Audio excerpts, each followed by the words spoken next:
Nitimirandasya Jnananjana Shalakaya Chakshunaminitanjena Tasmai Shri Guruve Namaha. Guruve Gaurachandraya Radhikaye Tadalaye Krishnaya Krishna Bhaktaya Tadbhaktaya Namo Namaha. Yam Pravajantam Anupeta Apeta Krityam Rapaino Viraha Katara Ajuhava Uteti Tanmayataya Tadavo Binedus Tam Savabhutam Hridayam Munimanatosmi Narayanam Namaskritya Naram Chaiva Narottamam Devim Saraswatam Vyasam Tato Jayamudurayat Bhaktya Vihina Parada Lakshai Kiptashtakamari Tarangamadye Kripa Mai Tvam Sharanam Prapanna Vrinde Namaste Charanara Vindam Tave Vasmi Na Jivami Tvaya Vina Iti Vigyaya Radhe Tvam Nayanam Charanandike Vancha Kalpatarubhascha Kripa Sindhubhya Evacha Patitanam Pavanebhyo Vaishnavebhyo Namo Namaha. Yeah, don't worry, it's not going to work. Oh no, if you just plug it in here. I don't think it's going to work. So we begin by offering our most humble obeisance under the lotus feet of our beloved Gurus unto Sri Guru Pada Padmaniti Leda Bhavishta Om Vishnu Padasta Tarsat Sri Srimad Abhaya Charanaravinda Bhaktivedanta Swami Maharaja Srila Prabhupada and unto Sri Guru Pada Padmaniti Leda Bhavishta Om Vishnu Padasta Tarsat Sri Srimad Bhaktivedanta Narayana Gosvami Raj under our exalted Rupa Nuga Guru Varga and all the assembled Vaishnavas and Vaishnavis. So now we're on text 17 of this second chapter of the Bhajan-Rahasya. And yesterday we heard the first verse of Rupa Goswami's Upadeśāmṛta, because we've been hearing, obviously, about the anarthas, right? 4 kinds of anarthas. Can anyone remember what they are? The 4 kinds. We have Swarup Brahm, right? Which is 4 types of Swarup Brahm. There's the Jiva Swarup Brahm, confusing, who am I, right? What is my identity? Most people think they're the body. I just saw one of my godbrothers posted, I don't know why, he posted some different things, but it was about some bogus guru goddess who had died, and part of her Wikipedia page posted all her previous identities, like Cleopatra and Madame Blavatsky and Harriet Tubman and Marilyn Monroe and all these different people she was in past lives, right? That's definitely Jiva Swarup Brahm. Paratattva Brahm, right? What is the absolute, what is the ultimate highest truth? Sadhya Sadhan Tattva Brahm. What is the real sadhan and real goal of the living entity, topmost? And Bhajana Virodhi Vishaya Brahm, those things that impede bhakti, right? Those false paths. They may even be called bhakti, may even look like bhakti, like the Panchopasanas. They perform many of the same external actions that bhaktis do. They perform actions of deity worship and other things, but their idea is that ultimately this is just a means to withdraw the senses, purify the senses, and ultimately we merge into Brahm, become one. So it's both. Bhajana Virodhi Vishaya, and also sadhana sadhya, and Jiva Sarup, and Paratattva, all rolled into one in the Panchapasanas. Then there's Asat Trishna, 4 kinds of that, right? Desire for objects of this world, desires for, if you may know about the heavenly planets, I'd love to go there, right? And then mystic powers, siddhis, or desire for impersonal liberation. Another, each of these categories of anartha all have 4 divisions. So, Srupram, Asat, Trishna. Then Aparad, offense, 4 kinds there also. Nama Aparad, right? Krishna's name. Seva Aparad, offense to the deity. Then offenses to that which is very dear to Krishna, like his Dham, like his devotees, Giriraj, Ganga, Jamuna, all these things. And then offenses to just ordinary jivas, because they also belong to Krishna. So why should you exploit or give suffering to ordinary jivas? This will also impede your bhakti. Sometimes people practice bhakti and they think, well, my sins, my inadequacies will be overlooked, but they maintain a cruel, disrespectful attitude, sometimes to devotees, which is worse, of course, but even to other jivas. And if you have that mentality towards jivas, kick the dog, torture the cat, very cruel to various kinds of persons, that mentality is going to afflict you in your dealings with others as well, and your dealings with devotees. So, yeah. And then one we've been hearing a lot about, because it's woven into all of our other problems, Hridoy Dorbalya, which is the weakness of heart. And so that can manifest as attachment to worthless objects, right? That is, what's a worthless object? An object unrelated to Krishna, right? So, in one sense, everything is related to Krishna.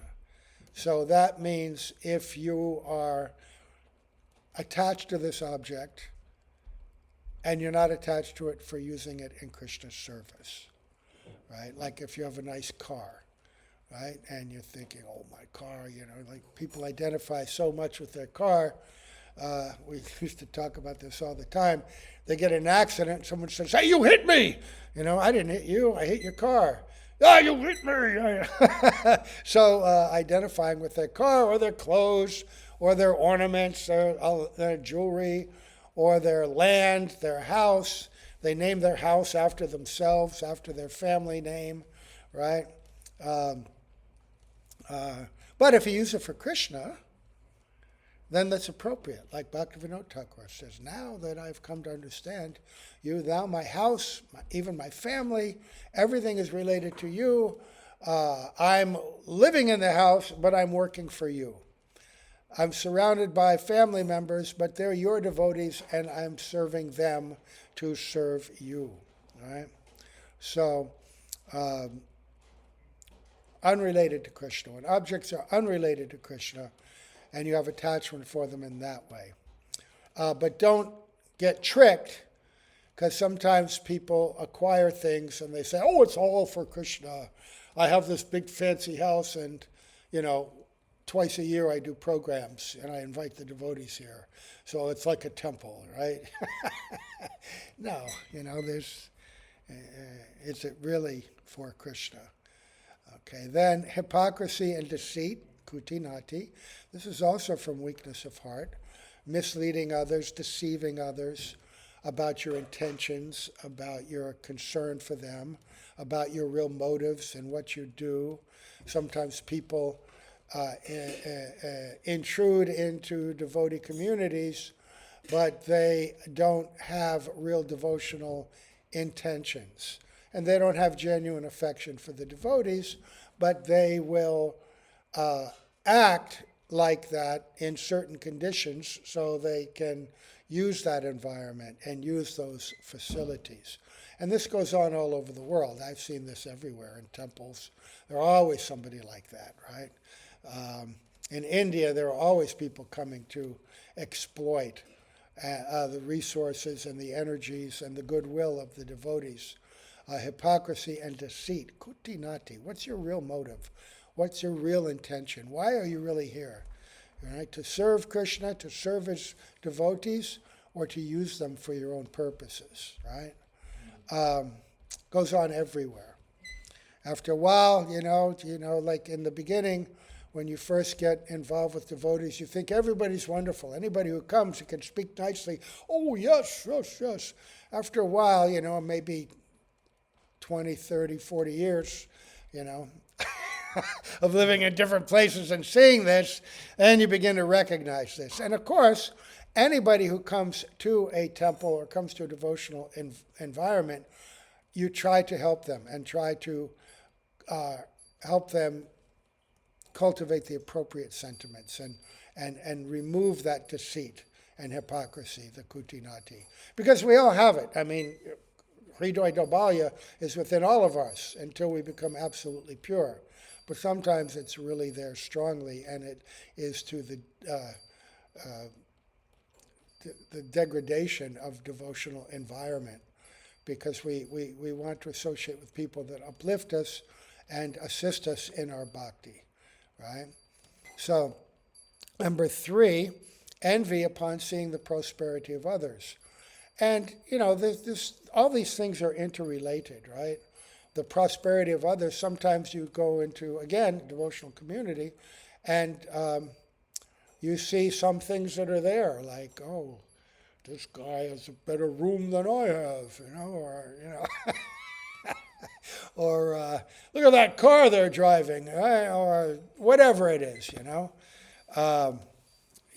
There's a portion in the Jaiva Dharma where Brajanath's cousin brother, Vaini Madhav, is that his name? Yeah, Vaini Madhav.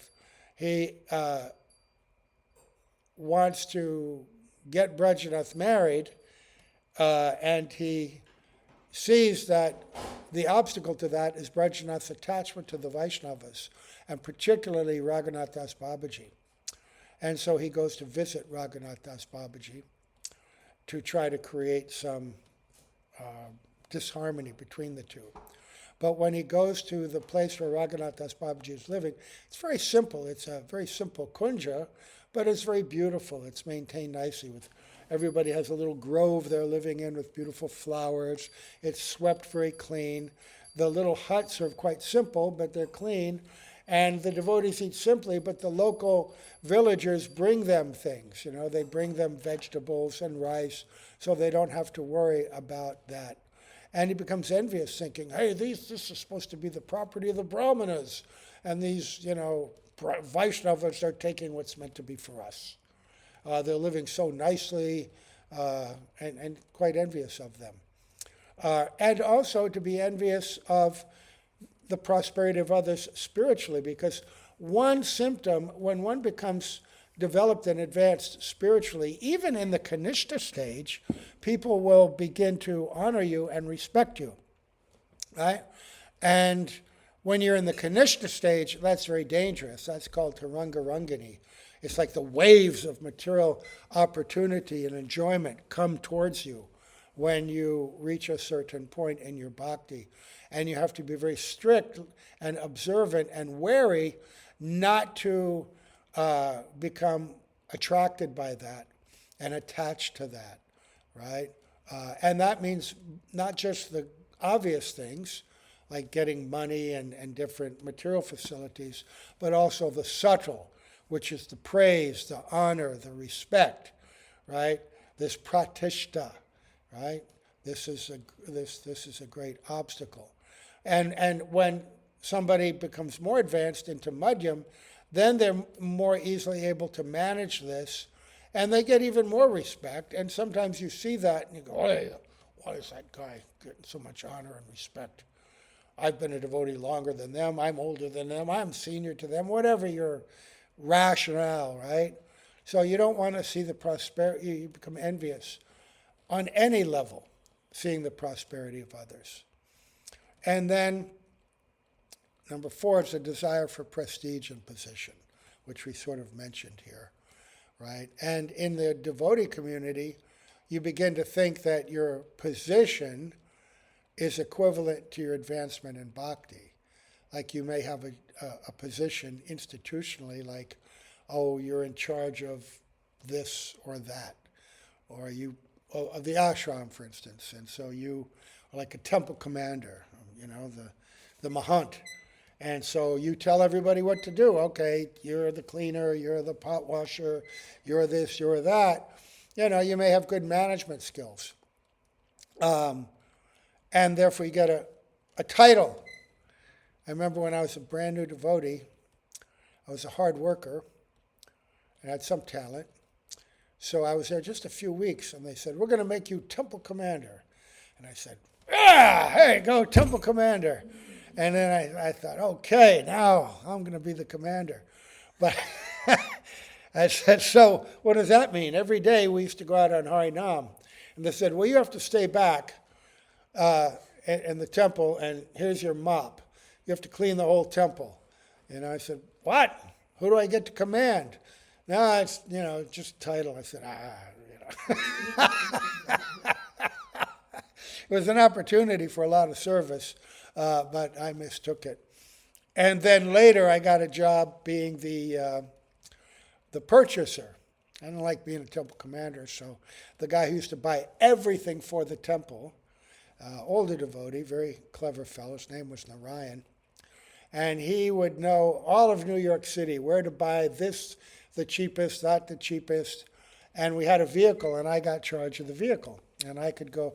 I spent 3 days a week going all over the city buying whatever anybody needed, because nobody had any personal property. Nobody had any money. There was 120 devotees, and whatever they needed, they would come to me. I had a little storeroom up on the highest floor. And 3 times a week, they would come, and I'd be sitting there like a store guy. Oh, I need some toothpaste. Okay. Oh, I need some soap. Okay. Whatever it was. I need a mop. And this gave me a sense of power. So I started, we got to save money. So when it came to soap, I'd buy liquid soap and I'd dilute it really far to stretch it. Here's your soap, and it's like that much soap and that much water. And then one day, one really humble devotee, he was an artist actually, his name was Muralidhar. He said, oh, Prabhu, he's so humble. I was a brand new guy. I was maybe there 3 months. This soap you're giving, we can't even wash it. It doesn't even foam or anything. And he was so humble that I thought, oh, God, I realized I've gone overboard in my madness to control and do whatever I'm supposed to do. I'd gone overboard. So prestige and position can actually get in the way. Even while you're trying to serve, it can get in the way, right? Your own self-interest can cloud your judgment of what's best for others, right? The whole idea is that we're trying to cultivate a genuine mood of service to the Vaishnavas, right? Remember, we heard aparad means to mistreat the Vaishnavas, right? Krishna's near and dear. And kutinati, and this desire, this deceit and hypocrisy, this means you're not really having the mentality of serving the Vaishnavas. You're just putting on a show, and you may not even realize it because you're so bewildered, self-absorbed, putting on a show, but it's not for their service, it's for your own self-interest, right? So Hriday Daurbalya is very interrelated, obviously, now with aparad, right? And the others as well. So I just wanted to review that. It's good to hear this every few days to reinforce, because this whole chapter is about these 4 kinds of anarthas and how they're going to be dispelled. And then again, we heard about Harinam and how that will remove, and that by practicing bhakti, remember this verse, Vasudeve Bhagavati Bhakti Yoga Prayojitaha Jnana-terasu Vairagyam Jnanam Chayata Haitukam, that by performing the activities of bhakti to Bhagavan, Vasudev, then automatically all the qualities that we might be seeking independently, like renunciation and knowledge, they'll come into the heart in a very pure and wonderful way. So yesterday we heard Rupa Goswami's first verse, right? Vacho Vegam from the Upadeśāmṛta, Nectar of Instruction. Vacho Vegam, Manasa Krota Vegam, Jiva Vegam, Udara Pasta Vegam, Etan Veganyo, Vishaheta Dira, Sarvamapimam Pritivim Sashashat, right? Let me read Srila Prabhupada's translation to that. Got this wonderful book. It's a nice story how Srila Prabhupada came to decide. You know, he was so forceful and energetic in translating, and there was a small gap, and he was thinking, oh, what should I translate? And there are a few different things that he was considering. And one devotee, one disciple who was somewhat knowledgeable, suggested this, the Rupa Goswami's Upadeśāmṛta. And it's a wonderful suggestion because it's fundamental, it's bhakti from A to Z. And it is the pure words of our Abhidayacharya, who was personally instructed from within the heart by Mahaprabhu himself, given all the most confidential conclusions of bhakti, and empowered to reveal them to us. And so in this little book, you could read this every day. Srila Prabhupada's is a masterpiece. When we were reading this, maybe it was last year, very close to this time, we read the one with the commentaries of Radharaman Goswami, Bhaktivinoda Thakura, Bhaktisiddhanta Saraswati Prabhupada, and then we read Srila Prabhupada's. And reading Srila Prabhupada's, you saw how he wove the conceptions of these other commentaries so artfully for the benefit of people who don't have the background or not acquainted deeply with all the subtleties of this tattva, how beautifully he presented it. And so, he said for that Vacho Vegam, a sober person who can tolerate the urge to speak, the mind's demands, the actions of anger, and the urges of the tongue. The actions of anger, not just having the emotion of anger, but it causes action, right? Bad action usually, right? Sometimes I have to watch myself. I feel myself getting angry. I want to whack somebody, but I've learned to control myself, Don't do that. That can have bad results. I can whack David Vrat because it doesn't hurt him, Just whack him in his big old slabby shoulder, just to work off that fierce anger. It's like a mosquito on an elephant. Doesn't even bother him. Yeah, so actions of anger and the urges of the tongue, the belly, and the genitals is qualified to make disciples all over the world. So now the next verse, that we heard a long commentary on that by Srila Bhaktivedanta Narayana Maharaj, and now we come to text 17, which we've not yet read. Bhaktivinoda Thakur quotes this. Let's see, how long is... Okay, yeah, we'll get that done. So, the 6 impediments to bhakti are described in the second verse of Upadeśāmṛta. So we're hearing these 4 impediments, right? These 4 things that are not good for bhakti. Now here, Rupa Goswami is giving us a different way to look at it. 6 impediments. Atyāhāraḥ prayāsaś prajalpo, niyamāgrahaḥ, jana-saṅgaś laulyaṁ ṣaḍbhir bhaktir vinaśyati. The following 6 kinds of faults destroy bhakti. Okay? Eating too much or collecting more than necessary. 2, endeavoring for that which is opposed to bhakti. 3, engaging in useless, mundane talk. 4, failing to adopt essential rules and regulations, or fanatically adhering to rules and regulations. Both. That's a subtle distinction, right? 5, taking bad association. And 6, being greedy or restless in the mind to adopt worthless opinions. Very important. Let's see, how does Srila Prabhupada translate this? One's devotional service is spoiled when he becomes too entangled in the following 6 activities: eating more than necessary or collecting more funds than required. 2, over-endeavoring for mundane things that are very difficult to obtain. 3, talking unnecessarily about mundane subject matters. 4, practicing these scriptural rules and regulations only for the sake of following them and not for the sake of spiritual advancement.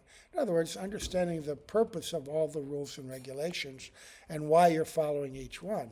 And do you follow it with a specific understanding how it's going to help me in my goal, or are you just following because that's the way we've always done it? There's some stories in that regard.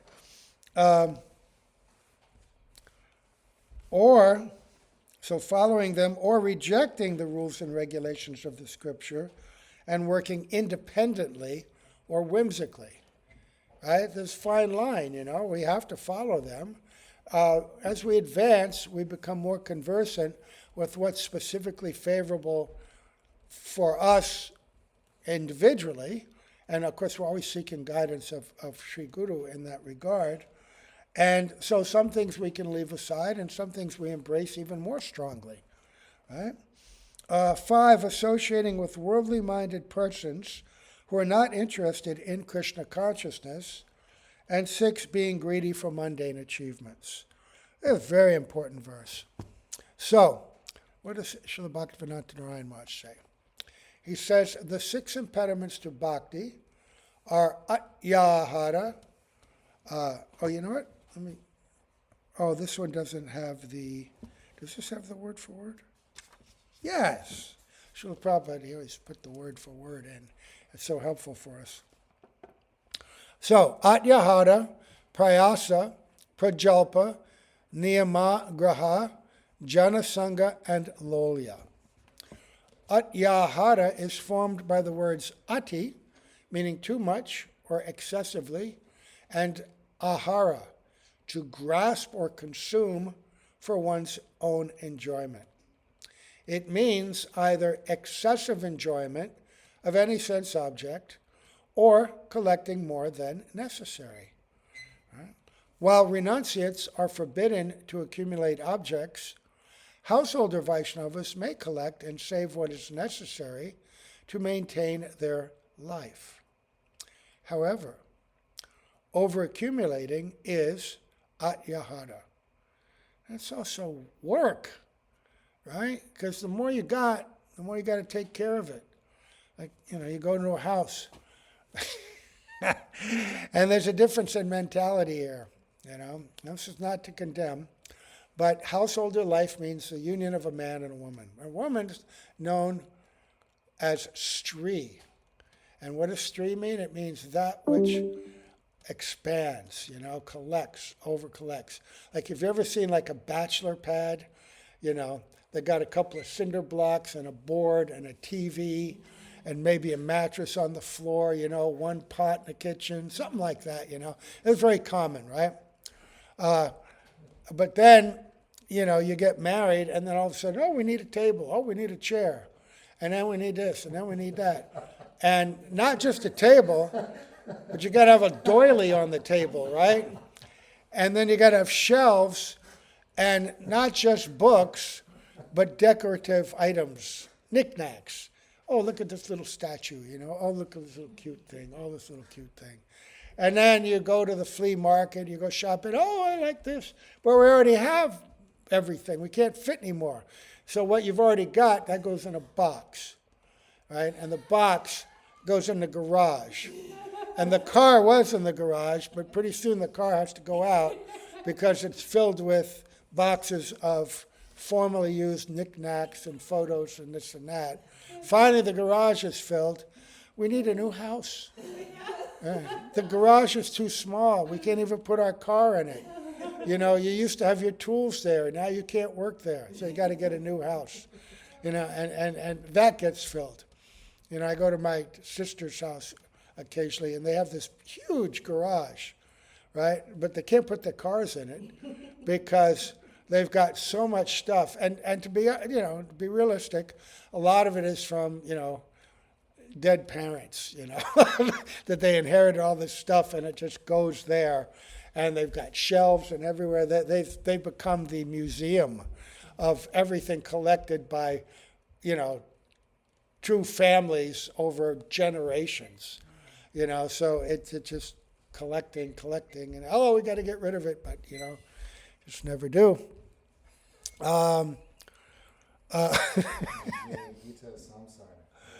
What's that?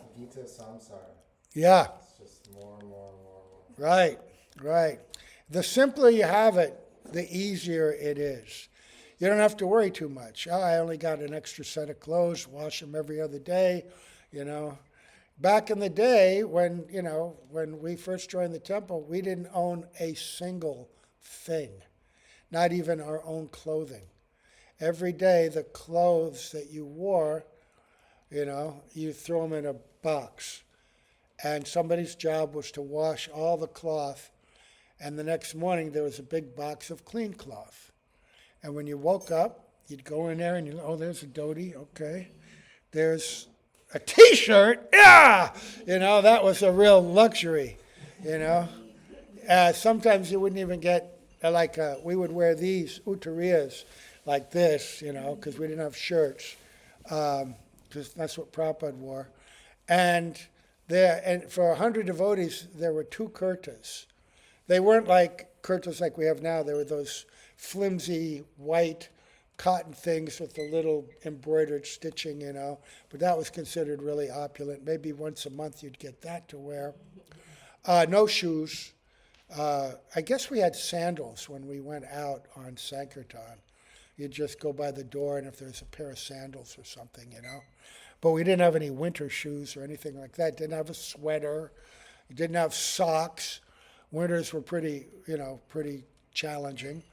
But you know what? It's very simple. You didn't worry about a thing. You didn't have to worry about anything. And I remember when I went to go to India, I packed up everything. I had a box with my toothbrush and everything in it, about like that, called the Suchi kit, little soap, and a change of clothes, what I was wearing and one extra. And it all fit in a little bag like this. And that was it. All right? That's really a nice way to live. When we traveled on our buses, we would have our devotional clothes and a set of what we call karmi clothes for going into parking lots so we wouldn't get caught. But everything we owned fit in one BTG box. Back to God, it's about like this, by this. And everybody had a little place in the shelf where they put their box. Right? Simple. Everything else taken care of. Right? All your food, all your, needs. Now we got so much. So renunciates are forbidden to accumulate objects. Household Vaishnavas may collect and save what is necessary to maintain their life. However, over-accumulating is atyāhāraḥ. It is not proper for those desiring to perform bhajan to accumulate like materialists. Prayāsaś is the endeavor to enjoy material objects or the engagement in activities opposed to devotion. Right? To endeavor to enjoy material objects or engagement in activities opposed to devotion. Prajalpo means to spend, so that's right, anukulyasya sankalpa, pratikulyasya varjanam, accepting things favorable, rejecting what's unfavorable, right? Prajalpo means to spend time uselessly gossiping about mundane things. Prajalpo also has a spiritual meaning. It's one form of madness, mad talk. But in this sense, it means, like Srimati Radhika talking to a bumblebee in her madness in separation from Krishna. But it means gramya kata, mundane things, right? how's your sports team doing, right? Or whatever it is, this is with the politics. Oh, did you see what that guy did? And everybody all over the world is doing that, right? They're all arguing about, oh, this country's bogus, oh, this country's bogus. Everybody's got their own self-conception. Everybody's complaining and whining about everybody else. Or it could even be arguing about fantasy stuff, some TV show. Oh, arguing and talking about that. It's endless, the things you can engage with prajalpo. Niyamāgrahaḥ means enthusiastic adherence to those rules that yield the lowest results, such as attaining svarga, while abandoning the endeavor for the topmost attainment of service to Bhagavan. Now that's very interesting, because this is the context of a varnashram culture, which Rupa Gosvami was speaking to, because they were following many rules and regulations, right? Daily in Jaiva Dharma, you hear the descriptions and the arguments with the orthodox or smarta brahmanas, how they were doing all these daily rituals, but the mood and the intent of devotion was completely absent. So what was the value of all of those things? The only value and only fruit was going to be material advancement. So he's saying not that. We don't want that. And in our life, it means that, we also have to consider what is favorable for us in our bhakti and what's unfavorable, because there are also many rules and regulations and guidelines that we follow, and some are favorable for some people and not for others, right? So you have to be subtle about that, always examining what is going to yield the highest and the best result, right? So, endeavoring for the wrong things or indifference towards the rules and regulations that nourish bhakti, right? Don't be indifferent. What is nourishing bhakti? Oh, I don't know. How about harinam, japa, appropriate amounts of japa. If you're new, you can chant 16 rounds, right? But we have to try to increase and go more deeply, because after all, this whole Bhajan-rahasya is coming to understand and realize the nature of Nam Prabhu, right? Starting off with Cheto Darpanamarjanam, Bhava Mahadavagni Nirvapanam, right? All the different results. Param Vijayate, Sri Krishna Sankirtan. Nam is everything. Whatever we do, worshiping the deity, cooking prasad, cleaning, maintaining the grounds, without the reinforcement and strength that we get from Sri Nam, none of this has any real meaning or benefit. You're just going through the motions externally. Nam is what will purify us. The service is part and parcel of that. In the Gaudiya line, we do lots of service, because service aligns us with the desire of Guru Gauranga. We're forcing our bodies and our minds into that mentality, right? Okay, I am a servant of Guru and Gauranga, and therefore I'm doing this, I'm doing that. And it also personalizes our activities. That it forces the mentality, because the deity is the proprietor of the place. Oh, therefore I'm mowing the lawn, I'm cleaning the temple, I'm washing the clothes, I'm cooking nicely, everything. But with that mentality, that will reinforce the quality of your Nam, because all that you're doing is also for Nam Prabhu. Nam is Krishna himself. Right? Nama Chintamani Krishnas, Chaitanya Rasa Vigraha, Purna Shuddho Nitya Mukto, Binatvan Nama Anamino. Non-different, right? Krishna and his name. So, the word jana-saṅgaś refers to giving up the association of pure devotees and keeping company with others, especially materialistic people. So even in a devotional community, there are going to be people of different gradations. You always want to seek out the association of people that can help you advance. and avoid people and situations that just keep you on the mundane level, right? Dealing with their mundane thoughts, mundane interests, mundane criticism, mundane talk. Find the devotees that are going to help you to develop. Giving up the jana-saṅgaś refers to giving up the association of pure devotees and keeping company with others, especially materialistic people. In the next verse, he's going to talk about the things that are favorable, and he's going to talk about associating with devotees. Right?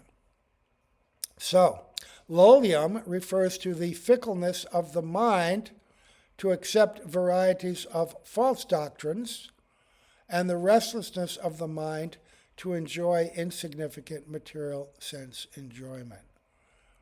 The tendency for bhakti will be destroyed if one wanders like a promiscuous woman, sometimes on the path of karma, sometimes on the path of yoga, sometimes on the path of jnana, and sometimes on the path of bhakti.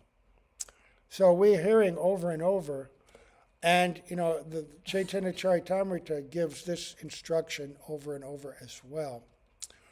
And Bhagavad Gita, this is the essence of Bhagavad Gita, that we have to recognize what is karma, what is jnana, what are the interests of one attached to karma yoga, to jnana yoga, to jnana yoga, the meditation, to ashtanga yoga, the practices for mystic power, and how those separate interests are always trying to invade our practice of bhakti, and how people with those separate interests always try to mix those into our pure bhakti, right? There are so many groups now that advocate, as a gateway to preaching, for instance, we'll have yoga studios, right? And everyone will come and they'll all be interested in yoga, and then we'll teach them the Maha Mantra as part of it, okay? That may have some benefit, if somebody who's teaching that yoga is very strongly situated in bhakti themselves, and if they can introduce that harinam in a very effective way and teach it for what it is, and not just relegate it, oh, this is very nice also, you'll like this, and minimize the value of the holy name, but really show that actually all this yoga and everything, just to keep a healthy body, the real point, and then you explain the nature of Nam Tattva, but generally what happens is that people are kind of really attached to this yoga stuff. And then they're attracting all these yogi kind of people, and rather than influencing those people, they get influenced. And they stay on that plane that they are sort of attracted to already, right? And it's the same thing with music. Vaishnav culture has beautiful music in beautiful varieties with traditional instruments like harmonium and so many things. Even harmonium is sometimes criticized in some Gaudiya Mat, but Srila Prabhupada, he liked harmonium. He used it himself, and kartals. But then people want to introduce and express their bhakti sentiments through modern forms of music, right? And sometimes devotees create bands, like bands, and there have been many of them throughout the last decades in different styles of music. But Srila Prabhupada said that if you do that, you will attract a big crowd, but they'll be attracted for the wrong reasons, because they like that kind of music. In fact, I just saw somebody posting something that had, I guess it had gone on maybe in the 80s, one of my godbrothers, he was a guru, and he had this giant stage filled with musicians, and they were doing rock mantra. And it was done very well. The musicians were really good, and it was very melodic, and I was listening to it, and I was thinking, when I was young, a new devotee, I really liked this kind of music. I really liked it. And then I looked in the crowd and how they're chanting, and it kind of looked like a rave concert. Everyone's going, and I remembered that kind of emotional feeling, responding to that kind of music. There was a drummer, and a bass player, and this was driving the emotion. And they were chanting, but there was a lot of mundane mood mixed in that. And Srila Prabhupada said, they'll come for that music. They're not coming for the mantra, the Maha Mantra, the real thing. And then they're going to go away. But if you present the music as it is, like with the Radha Damodar party in the beginning, before we just dropped everything and just went for book distribution, Vishnu John Swami had a band, but he had it with all these traditional Indian instruments. And he figured out how to teach all the devotees how to play the sarod and harmonium and all these other kinds of instruments. And it was they weren't very good at it, but it didn't matter because the tunes were simple, and it was very energetic, and college students loved it. And it was imbued with the culture of India, of Vaishnavas. So that's a different thing, the gradations. And, people, they go to kirtans, and sometimes they're playing guitar.